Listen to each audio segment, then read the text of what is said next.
오늘 우리가 함께 보실 말씀은 이 함께 읽은 본문의 이야기를 가지고 낙심하지 말고 기도해야 될 것에 대한 이야기를 좀 나눠보려고 합니다. 이 낙심하지 말고 기도하십시오라고 이 100가지 응답받는 기도의 17번째 이야기 내용은 이렇게 되어 있습니다. 낙심하지 말고 기도하십시오. 근심, 초조, 불안, 낙심 가운데 기도하고 기도한 후에도 계속해서 근심, 초조, 불안, 낙심 가운데 살면 영원히 기도 응답의 기쁨은 없습니다 하는 이런 이야기를 함께 살펴보려고 합니다. 그런 사파가 있어요. 어떤 사파가 있냐면 어떤 한 사람이 이만한 짐을 이렇게 지고 이렇게 옵니다. 짐을 지고 십자가까지 와고 내려놓고 기도를 해요. 기도를 하고 일어나고 어떻게 해요? 그 짐을 다시 짊어지고 가요. 그럼 기도를 왜 한 걸까요? 잠시 무거워서 쉬려고 와서 기도했나요? 여러분 기도를 왜 하시나요? 무거운 짐을 지고 하나님께 기도를 하러 와요. 왜 기도하십니까? 내려놓고 잠시 쉬려고요? 그리고 다시 짊어지고 가시려고? 그럼요. 그거를 어떻게 하려고 하는 거예요? 내려놓고 없애기 위해서 와서 기도하는 거잖아요. 왜 그럼 사람들이 그걸 짊어지고 다시 갈까요? 그게 오늘 본문에 나와 있는 낙심하는 사람들인 거예요. 기도를 하는데 낙심하면서 기도하는 거예요. 그리고 기도하고 나서도 뭘 해요? 낙심하는 거죠. 여러분 낙심은 왜 할까요? 어떤 때 낙심합니까 사람들이? 낙심이란 말이 한자로 뭐예요? 네, 마음이 떨어지는 거예요. 어디서요? 마음이 떨어지면 어떻게 돼요? 내 안에 마음이 없는 거죠. 그러니까 낙심이란 말은 뭐예요? 떨어져서 내 안에 뭔가 없는 거예요. 그러면 낙심이란 거를 도대체 사람들이 언제 합니까? 여러분 사람이 마음이 완전히 비워질 정도로 그런 어려움에 처하면 사람은 낙심하게 되는 거죠. 그런데 어려움에 처할 때 이 사람이 누군가 자기를 도울 수 있다라는 사람이 있거나 뭔가 해결할 길이 있거나 그러면 그 사람은 절대 낙심하지 않습니다. 낙심은 왜 해요? 해결할 방법이 없고 도와줄 사람이 없고 이제 끝났다고 생각하는 사람이 낙심하는 거예요. 그럼 참 희한한 거죠. 우리가 하나님께 기도를 왜 하러 와요? 하나님께 내 문제를 아뢰고 하나님께서 그 문제를 해결해 주십사 하고 그 문제를 가지고 기도하는 거란 말이에요. 그런데 기도하면서 낙심한대요. 그리고 기도하고 나서도 낙심한대요. 그러면 이 사람은 지금 기도를 하는 이유가 있는 거예요? 없는 거예요? 기도를 하는 목적이 있는 겁니까? 없는 겁니까? 없는 거예요. 왜냐하면 기도는 내 모든 문제를 하나님께 내려놓고 그 내가 믿는 아버지가 되시는 그 하나님께서 그 문제를 해결해 줄 것에 대한 믿음을 가지고 하는 게 기도예요. 그런데 낙심하면서 기도하는 거, 기도하면서 낙심하고 기도하고 난 다음에 낙심하고 그거는 뭐가 없는 거예요? 내가 지금 기도하는 그 대상에 대한 신뢰와 확신과 믿음이 없다는 거예요. 여러분 우리 안에 어떤 문제가 생겼습니다. 근데 그 문제를 해결하려고 하는데 내 힘으로는 해결이 안 돼요. 근데 옆에서 누가 감사하게도 도와주겠답니다. 나를. 지금 제게 만약에 지금 10억이 필요해요. 10억이 있어야지만 해결되는 문제가 있단 말이에요. 근데 옆에서 누가 도와주겠대요. 얼마나 반가워요. 근데 그 도와주겠다는 애가 저희 집에 있는 예선이에요. 이제 초등학교 3학년 애가 아빠 도와줄게. 그러면은 이 낙심하는 마음이 없어질까요? 없어지세요? 안 없어져요. 도와준다는 사람이 있어도 그 사람이 그 문제를 해결할 만한 능력이 없다면 아무리 나를 도와준다고 하더라도 내가 의지할 수 있는 대상이 있는 것 같아 보이는 것 같아도 사실은 그 문제는 해결되지 않는 거예요. 그러니까 기도하면서 낙심하는 이유는 내가 믿는 그 대상이 지금 내 문제를 해결할 거라는 것에 대한 확신과 신뢰가 없기 때문에 낙심하면서 기도하는 겁니다. 그리고 기도하고 나서도 낙심하는 건 내가 믿고 지금 기도하는 그 대상이 이 문제를 해결해 줄 수 없다라고 내 안에 마음을 갖고 있기 때문에 기도하고 난 다음에도 낙심을 해버린다는 거예요. 하나님은 이걸 우리한테 뭐라고 말하냐면 하지 말라고 말합니다. 오늘 본문에 보면 27절에 뭐라고 말합니까? 너희는 마음에 뭐 하지 말라고요? 근심하지도 말고 두려워하지도 말라. 이게 시제가 뭐라고 되어 있는가? 명령형으로 되어 있어요. 명령형. 명령형은 뭐예요? 하지 마! 이런 거예요. 야, 되도록이면 그렇게 하지 말지. 이런 게 아니라 하지 마. 이런 거예요. 그러니까 하나님이 근심하지 마! 두려워하지 마! 이렇게 얘기했단 말이죠. 하나님께서 이렇게 명령하시면서까지 우리에게 말씀하시는데 우리가 만약에 낙심을 한다라는 것의 문제를 우리 안에 갖고 있다. 기도를 하면서도 그 마음을 갖고 있다라고 말하는 것은 그 하나님에 대한 믿음과 신뢰와 하나님께서 도우실 것에 대한 확신이 우리 안에 없기 때문에 결국 그런 마음을 품고 살게 된다는 거예요. 성경은 이거를 뭐라고 말하는가 하면요. 야고보서 1장 6절에서 8절까지 보면 우리에게 이렇게 말씀하십니다. 오직 믿음으로 구하고 조금도 의심하지 말라 이렇게 말해요. 그러고서 뭐라고 말씀하시는가 하면 의심하는 자는 마치 바람에 밀려 요동하는 바다 물결 같으니 이런 사람은 무엇이든 주께 얻기를 생각하지 말라. 그 이유가 뭐냐면 두 마음을 품어 모든 일에 정함이 없는 자로다 이렇게 말해요. 그러니까 기도를 하는데 뭘 갖고 기도하래요? 믿음으로 기도하랍니다. 믿음으로. 오직 믿음으로 구하고 조금도 의심하지 말라 그렇게 말해요. 그러니까 기도할 때 우리는 이미 뭘 가지면 안 되냐면 이걸 들어줄까 말까? 이게 가능하지 않은가? 이런 생각은 추워도 하지 말라는 거예요.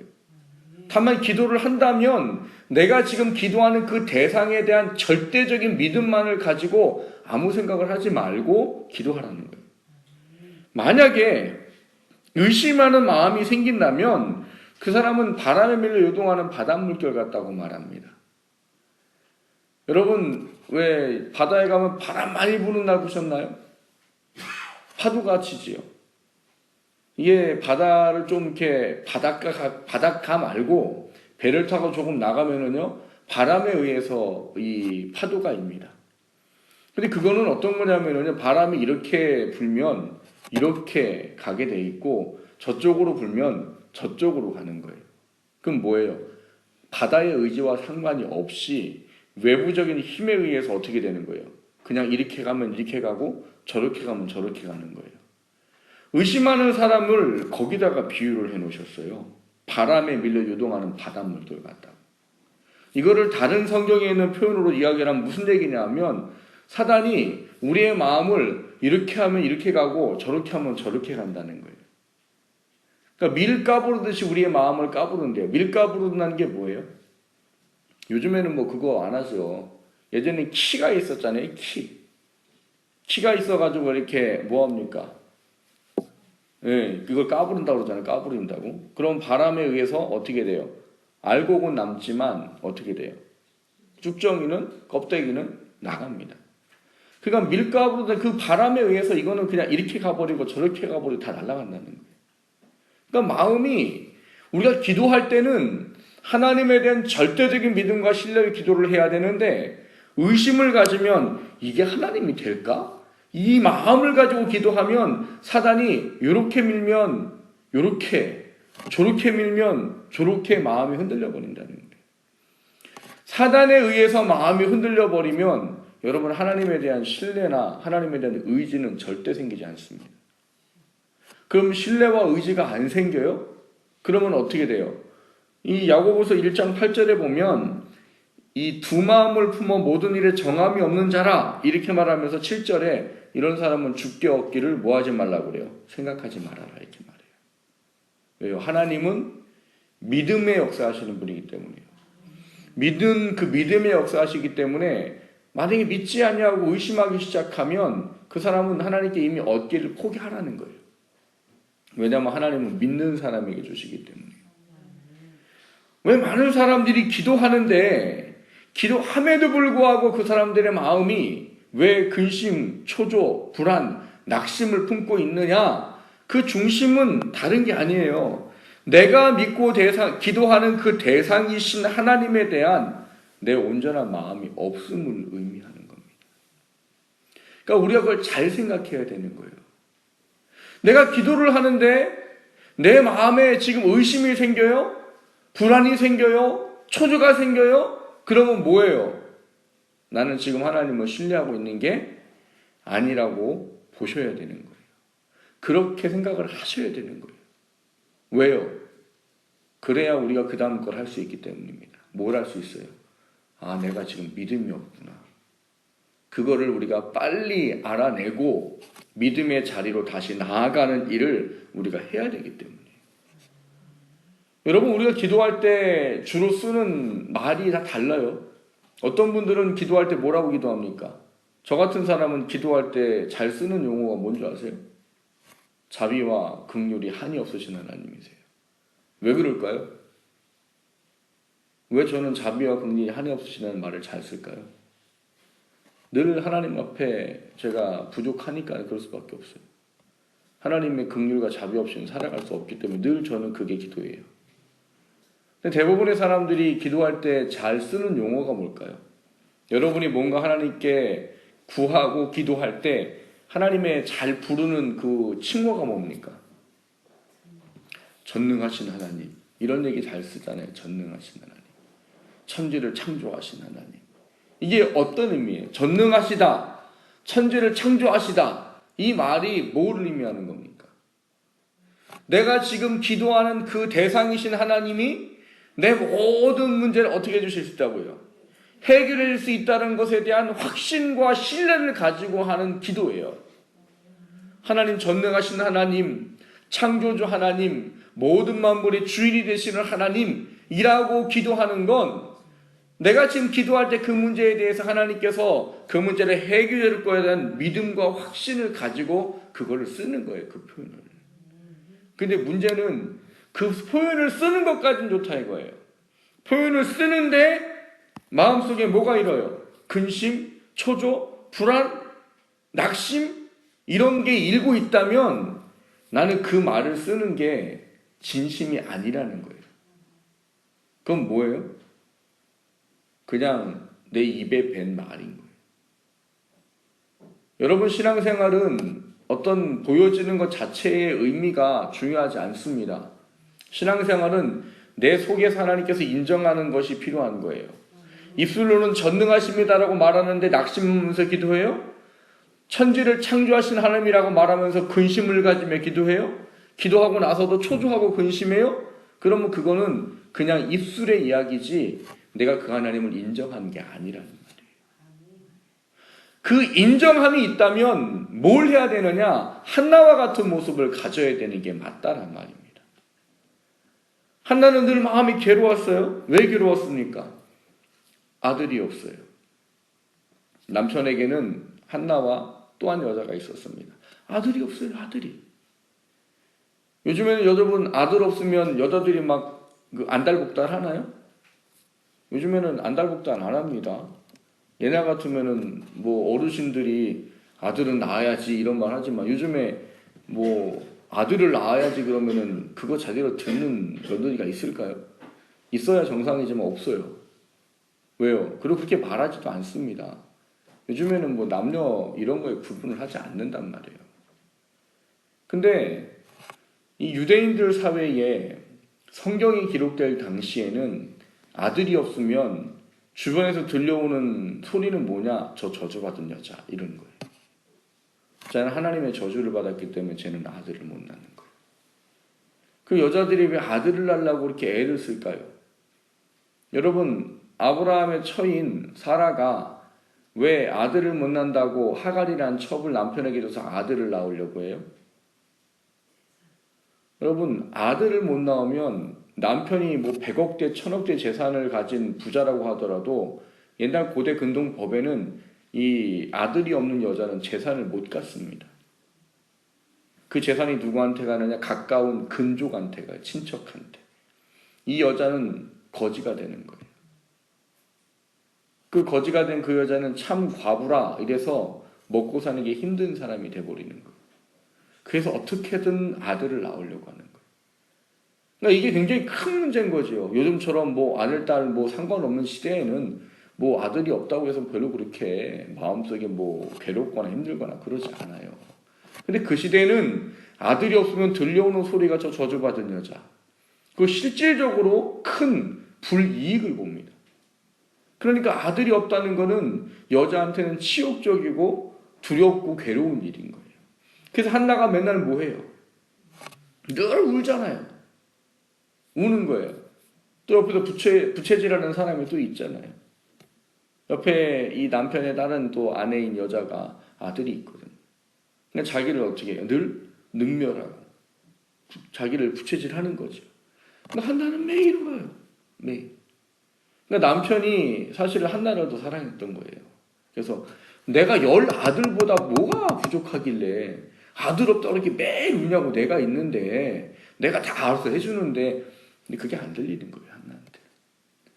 그러던 한나가 절기에 따라서 성전에 올라가서 기도를 하는데 엘리라는 제사장이 와서 뭐랍니까? 야, 왜 술주정을 하느냐? 그때 한나가 말하죠. 전 술주정하는 게 아니라 내가 이런 어떤 아픈 마음이 있어서 하나님께 기도하는 겁니다. 근데 엘리가 그렇게 말해요. 그래? 하나님이 네 기도를 들어주실 거야. 근데 엘리는 여러분 신령한 제사장입니까? 아닙니까? 엘리는 신령한 제사장이 아니에요. 뭐 소위 요즘으로 말하면은 어떤 목사님이에요? 능력 있는 목사님이에요? 저 같은 목사님이에요. 저같이 능력 없는 목사님이에요. 엘리가 그런 사람이었어요. 근데 문제는 한나인 거예요. 한나. 한나는 이 사람이 누구예요? 능력이 있건 없건 하나님의 종 제사장이에요. 그러니까 한나는 하나님의 종이 자기한테 얘기했어요. 뭐라고? 평안히 가라. 하나님 네 기도를 들어주실 거야. 문제는 이 사람이 능력이 있고 없고 이 사람이 진짜 하나님 응답을 받았는지 안 받는지 중요하지 않았어요. 한나는 그걸 뭘로 받았어요? 그냥 믿음으로 받았어요. 믿음으로. 그리고 그 여인에게 기록된 표현이 뭡니까? 그날 이후로 한나의 얼굴에 뭐가 없었대요? 수심이 없었더라예요. 수심이 없었더라. 그럼 뭐 한 거예요? 완전히 믿어버린 거예요. 완전히 믿어버리니까 어떻게 된 거예요? 주실 거에 대한 기쁨, 감사가 내 안에 충만하니까 지금까지 늘 울었던 그 여인이 수심이 없는 거예요. 왜? 내 눈에는 하나님께서 아들을 주실 거야. 하나님이 그 믿음을 역사하실 거예요. 근데 많은 사람들이 이 절대적인 믿음과 신뢰를 너무 많이 놓치고 산다는 말이에요. 여러분, 하나님은 믿음 안에 역사하시는 분이세요. 내가 그분을 절대로 믿고 신뢰하면 그 속에 하나님께서 역사하시는 분이시지 그 믿음과 신뢰를 하나님이 실망시키고자 하시는 분이 아니란 말이에요. 기도하는데 왜 낙심해요? 기도하는데 왜 초조하고 기도하는데 왜 근심하냐고요. 그거 여러분 두렵게 여기셔야 되는 거예요. 기도하면서도 내가 진심, 초조, 불안, 낙심을 가지면 여러분 하나님 신뢰하는 거 아닙니다. 아닙니다. 그럼 뭘 해야 되는 거예요? 빨리 바꾸셔야 돼요. 뭐라고요? 내 믿음을 하나님께 내려놓고 빨리 내 안에 믿음이 주어지도록 바꾸어야 되는 거예요. 그래야 우리는 그 근심하고 초조하고 낙심하는 그것을 우리 안에서 제거할 수 있는 거예요. 여러분, 낙심하는 기도는 내가 믿는 하나님을 인정하지 않는 겁니다. 낙심하며 기도하고 낙심하는 사람은 내가 믿는 하나님을 신뢰하지 않는 거예요. 그거를 돌아볼 수 있기를 주님의 이름으로 축원합니다. 두 번째로 나누고자 하는 것은 그러면 어떻게 하면 이 낙심에 대한 부분들을 해결할 수 있을까 하는 거예요. 여러분, 우리가 읽은 본문은 무슨 이야기입니까? 예수님께서 이제 앞으로 있을 일에 대해서 제자들에게 해주시는 말씀이에요. 근데 그게 뭔가 하면 얘들아, 내가 이제 얼마 있으면 뭐 할 거예요? 죽을 거야. 난 십자가에 죽을 거야. 그리고 나는 부활한 다음에 다시 승천할 거야. 그러면 이제 예수님의 제자들부터 어떻게 하겠다는 거예요? 떨어진다는 얘기인 거죠. 근데 그거를 말씀하시면서 예수님께서 뭘 말씀하시는가 하면 내가 가고 난 이후에 뭔가가 오실 것이야. 원래 원문대로 따지면 보낸다라고 되어져 있습니다. 그게 오면 너희 안에 뭐가 온대요? 세상이 주는 것 같지 않은 평안이 주어질 거야 라고 말합니다. 그러면서 뭘 말씀하시는 거예요? 그러니까 두려워하지 마. 낙심하지 마. 이거예요. 그럼 예수님이 승천하시고 오시는 게 뭐예요? 네, 보혜사 성령 하나님이세요. 보혜사 성령 하나님을 예수님이 승천하신 이후에 우리에게 보내주셔서 그분이 우리 안에 계실 때 우리는 그 모든 문제로부터 우리 안에 확고한 신앙과 믿음을 갖게 된다라는 이야기를 예수님께서 이미 말씀해 주신 거예요. 나는 죽어 부활하고 너희들 떠날 거야. 근데 걱정하지 마. 왜냐하면 나보다 더 좋은 보혜사가 너희에게 와서 너희의 모든 것들 안에 일하시고 역사하실 거라는 거예요. 오늘 본문에 보면 27절에 주는 말씀이 그래요. 세상이 주는 것과 같지 아니하니라 이렇게 말해요. 평안을 너희에게 끼치노니 곧 나의 평안을 너희에게 주노라. 내가 너희에게 주는 것은 세상이 주는 것과 같지 아니하니라 이렇게 말해요. 여러분 세상이 주는 평안은 뭐고 세상이 주지 않는 평안은 세상과 같지 않은 평안은 뭐예요? 여러분 세상이 주는 평안은 어떤 겁니까? 문제가 생겼어요. 10억이 있어야 해결해요. 그럼 세상이 주는 평안은 뭐예요? 10억이 주어져야 평안한 거예요. 10억이 주어져서 이 문제거리가 내게서 사라져야 평안한 거예요. 근데 예수님이 주시는 평안은 세상이 주는 것과 같지 않답니다. 그럼 뭐가 달라야 되는 거예요? 10억이 안 주어져도 내 안에 평안이 주어진답니다. 그게 세상이 주는 것과 다른 거예요. 물론 거기에는 크게 두 가지를 생각해 보아야 합니다. 하나는 지금 당장 해결이 되지 않아도 하나님이 해결해 주실 것에 대한 확신을 갖기 때문에 세상이 주시, 제 세상에서 다른 평안에 대한 이야기를 말할 수 있는 거예요. 믿음의 확신. 이것을 하나님께서 지금 당장은 해결되지 않아도 하나님께서 분명히 해결해 줄 거라는 확신을 갖는 거예요. 또 하나는 뭔가 하면 그 문제를 해결되든 안 되든 상관없이 하나님께서 내 인생의 삶을 하나님 보시기에 가장 합당하고 올바른 좋은 곳으로 인도할 거라는 것에 대한 믿음을 갖는 거예요. 이거는 좀 다른 문제인 거예요. 내 문제가 해결할 거에 대한 확신을 갖는 것과 이건 좀 다른 이야기예요. 이거는 이게 해결될 거라는 확신 때문에 평안을 얻는 거죠. 당장은 해결이 안 돼도. 근데 이거는 그 문제에 빠져있던 마음들을 하나님께 돌려버리는 겁니다. 그리고 그것이 지금 내게 주어진 게 큰 의미로 여겨지는 것이 아니라 그것을 하나님의 나를 사랑하시는 계획 속에 한 작은 것으로 버려버리는 거예요. 그 문제가 해결되진 않든 내 안에 하나님께서 나를 사랑하시고 내가 그분을 믿고 신뢰하고 기도할 때에는 그 문제랑 다르게 상관없이 하나님께서 나를 가장 합당하고 선한 것을 이끌어갈 것에 대한 확신을 갖는 거예요. 사람들은 기도 응답을 생각하면서 늘 뭐를 말한다고 그랬습니까? 내가 원하는 것대로 돼야 기도 응답이라고 생각한다는 거예요. 사람은 그런 이상한 버릇을 갖고 있어요. 기도 응답은 내가 원하는 것대로 돼야 기도 응답이라고 생각을 해요. 하나님은 아니에요. 하나님은 그 문제가 해결되는 것 자체보다 하나님의 자녀인 우리들에게 하나님의 자녀로 가장 합당한 게 더 중요하신 분이세요. 그래서 그것이 내가 원하는 것과 다를 수가 있단 말이에요. 그래서 하나님에 대한 신뢰와 확신을 가진 자녀는 그 문제가 해결이 되든 해결이 되지 않든 하나님을 믿고 신뢰함 때문에 어떻게든 이끌어 가시고 어떻게든 인도해 가실 하나님에 대한 확신과 신뢰의 자신을 내어 맡기는 거예요. 진정한 믿음은 이 두 번째일 거예요. 첫 번째, 이거 언젠간 해결해 줄 거야. 물론 이것도 믿음이지요. 근데 우리가 취해야 할 하나님을 믿습니다. 하나님을 신뢰합니다. 하나님을 전적으로 의지합니다라고 말하는 기도의 가장 핵심은 두 번째 거라는 거예요. 내가 원하는 것대로 해결되지 않아도 하나님은 나한테 가장 좋은 것으로 이끌어갈 거에 대한 믿음을 갖는 거예요. 그게 15개 문제가 해결이 안 될 수도 있어요. 그런 하나님은 분명히 나한테 가장 좋은 것으로 이끌어 가신다. 하나님을 믿고 신뢰하는 것에는 그래서 뭐가 필요하냐? 성령 하나님이 필요하다는 거예요. 여러분, 성령이 우리 안에 일하시고 역사하신다는 그 개념의 의미는 뭡니까?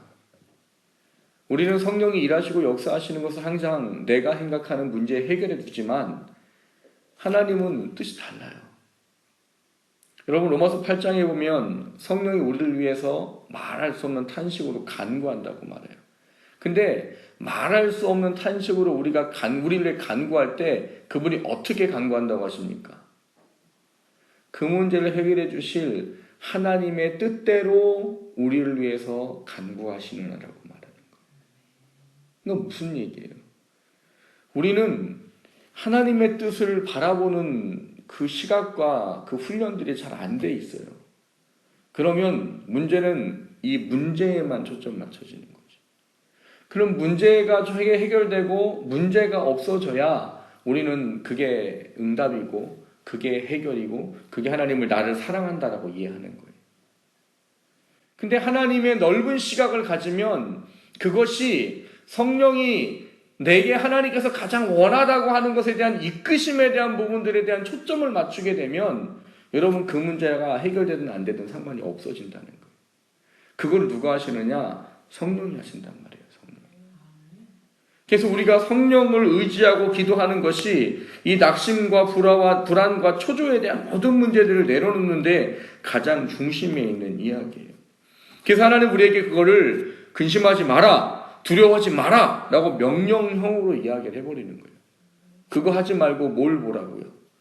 성령을 보라고요. 성령. 염려란 단어를 예전에 원어를 설명을 해드렸습니다.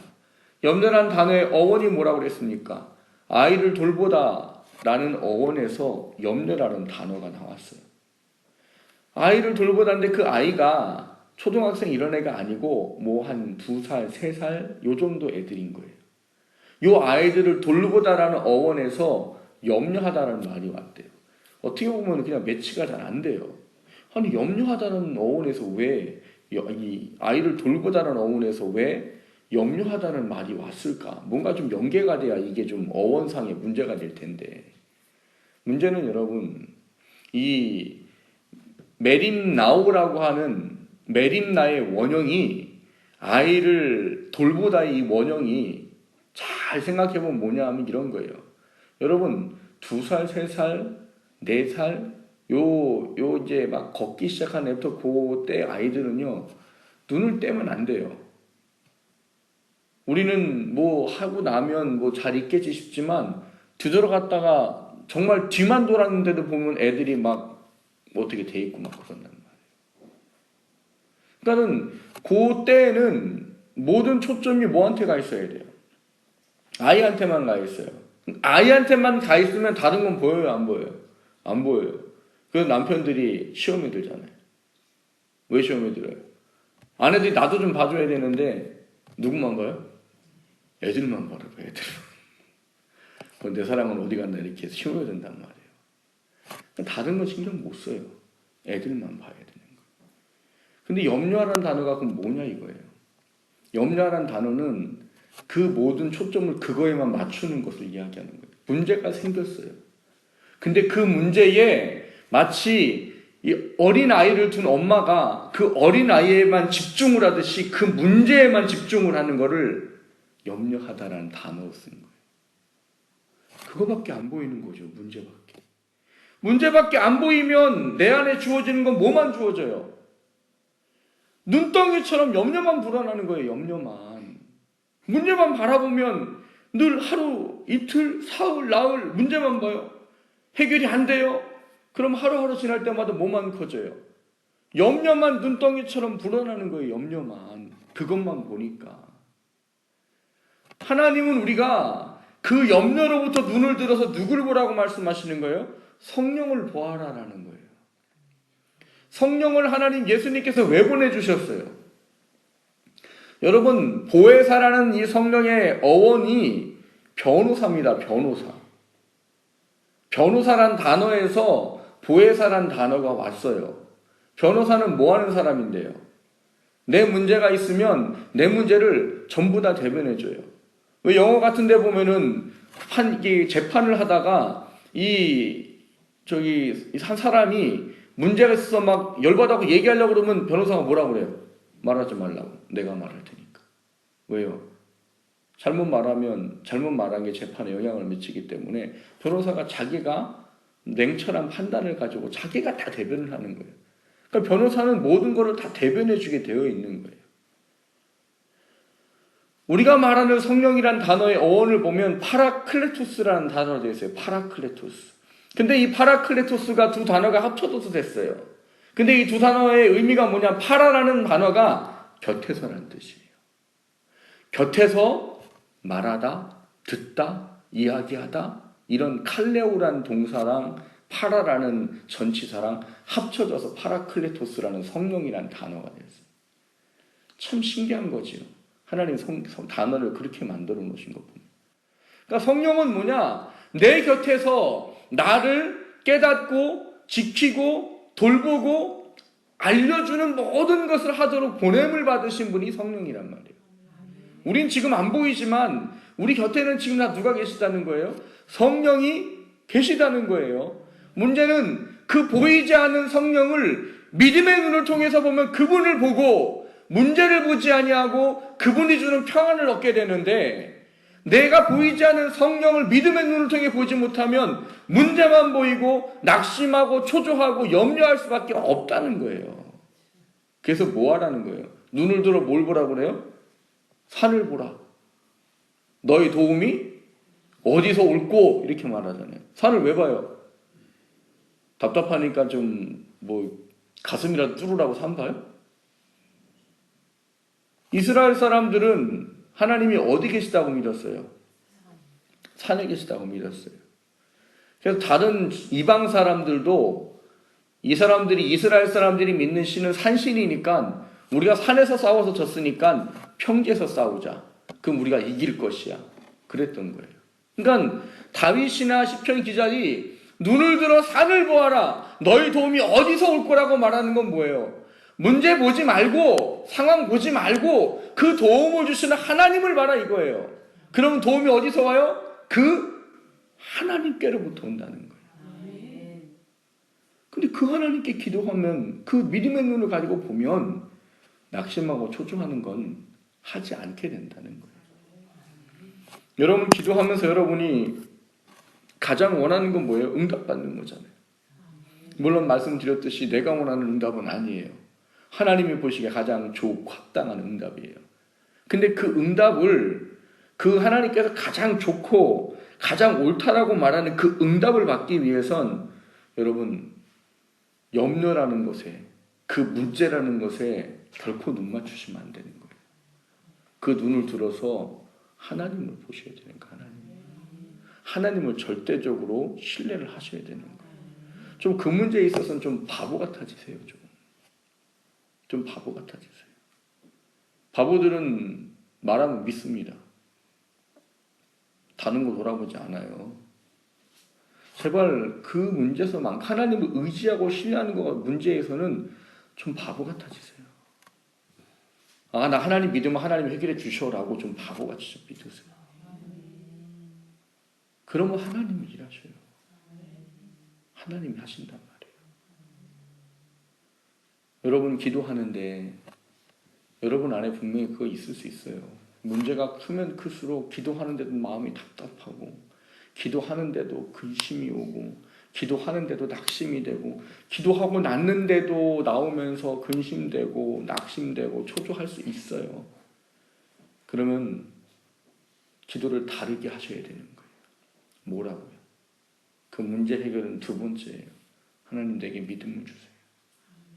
내가 기도하는데 하나님을 신뢰하고 의지할 수 있는 믿음을 주세요. 그리고 내가 이 낙심하는, 초조하는, 근심하는 이 문제에 염려하지 않고 거기다 눈을 맞추지 않게 해주세요. 그 기도를 하셔야 돼요. 그래서 여러분의 마음을 빨리 돌이키셔야 됩니다. 믿음의 자리로. 그러면 기도하고 나서 근심하고 낙심하는 게 성령으로 말미암아 없어지는 거예요. 이건 참 신기한 거예요. 여러분 그렇게 기도하기 시작하잖아요. 어느 순간 내 마음속에 이게 없어져 버립니다. 그 문제 때문에 괴롭고 초조하고 힘들고 낙심했던 게 성령 하나님 날 도와주세요. 내 마음에 있는 거 이거를 좀 믿음을 주시고 믿음 없음을 불쌍히 여겨주시고 이 문제 해결해 주세요. 기도하면 여러분 어느 순간 그것이 내게서 없어져요. 그게 내 곁에 오신 성령이 하시는 일이에요. 기도는 하나님 믿고 신뢰하고 하는 겁니다. 그거를 가로막는 사단의 역사들을 성령을 통해서 이겨내시기를 주님의 이름으로 축원합니다. 걱정하지 마세요. 염려하지 마세요. 물론 우리 마음은 그렇게 느낄 수 있어요. 연약하면 연약할수록 더 그렇게 느껴져요. 그럴 때는 그 문제는 잠시 내려놓으세요. 그리고 믿음을 위해서 기도하십시오. 그거를 이길 수 있는 힘을 위해서 기도하십시오. 그래야 그 나머지는 해결할 수 있는 거예요. 절대로 믿고 신뢰함이 우리 안에 회복되어져서 기도하면서 낙심하지 않고 기도하고 나서도 낙심하지 않는 우리 모두가 될 수 있기를 주님의 이름으로 축원합니다. 자, 말씀을 생각하며 같이 기도하기 원합니다.